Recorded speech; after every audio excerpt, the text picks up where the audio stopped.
বহুতে মোক এইকেইটা দিন সুধি আছে যে এডিআৰইৰ অৰেল বিলাক কেতিয়াৰ পৰা আৰম্ভ হ'ব। আপোনালোকে জানে যে এডিআৰইত বিশেষ কেইটামান পৰীক্ষা অনুষ্ঠিত হৈছিল।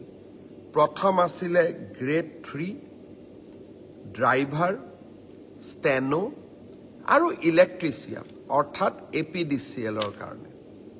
আজি আমি সিদ্ধান্ত লৈছো যে গ্ৰেড 3ৰ কাৰণে কম্পিউটাৰ টেষ্ট, ড্ৰাইভাৰৰ কাৰণে ড্ৰাইভিং টেষ্ট, ষ্টেনোৰ কাৰণে ষ্টেনোৰ ব্যৱহাৰিক টেষ্ট আৰু ইলেক্ট্ৰিচিয়ানৰ কাৰণে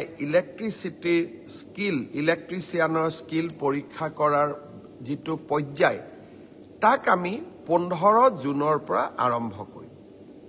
আৰু এই সমগ্ৰ ব্যৱস্থা আমি এটা মাহৰ ভিতৰতে সম্পূৰ্ণ কৰিম। ঠিক তেনেকৈ চতুৰ্থ বৰ্গৰ পৰীক্ষাত পাছ কৰা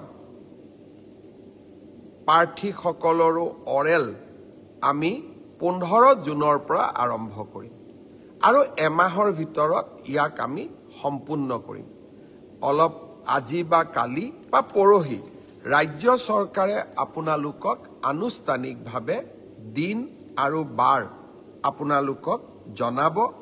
যিসকলে লিখিত পৰীক্ষা পাছ কৰিছে তেওঁলোকে এতিয়া কম্পিউটাৰ টেষ্ট, ড্ৰাইভিং টেষ্ট বা স্কিল টেষ্ট বা মৌখিক পৰীক্ষাৰ কাৰণে তেওঁলোকে যেন সাজু হয়।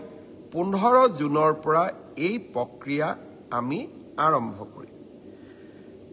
মোক আৰু এটা প্ৰশ্ন বহুতে সুধি আছে যে পিজিটি আৰু গ্ৰেজুৱেট টিচাৰৰ পৰীক্ষাৰ ৰিজাল্ট কেতিয়া দিব।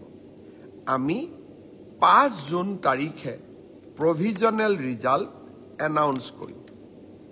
5 জুনত প্ৰভিজনেল লিষ্ট এনাউন্স কৰাৰ পিছত আপোনালোকৰ ডকুমেণ্ট ভেৰিফিকেশ্যন হ'ব আৰু যিসকলৰ ডকুমেণ্টছ জেনুইন হ'ব তেওঁলোককে আমি চূড়ান্তভাৱে পৰীক্ষাত উত্তীৰ্ণ হোৱা বুলি ঘোষণা কৰিম। অৰ্থাৎ পৰীক্ষাৰ ৰিজাল্ট কেতিয়া দিব? উত্তৰ 5 জুন তাৰিখ।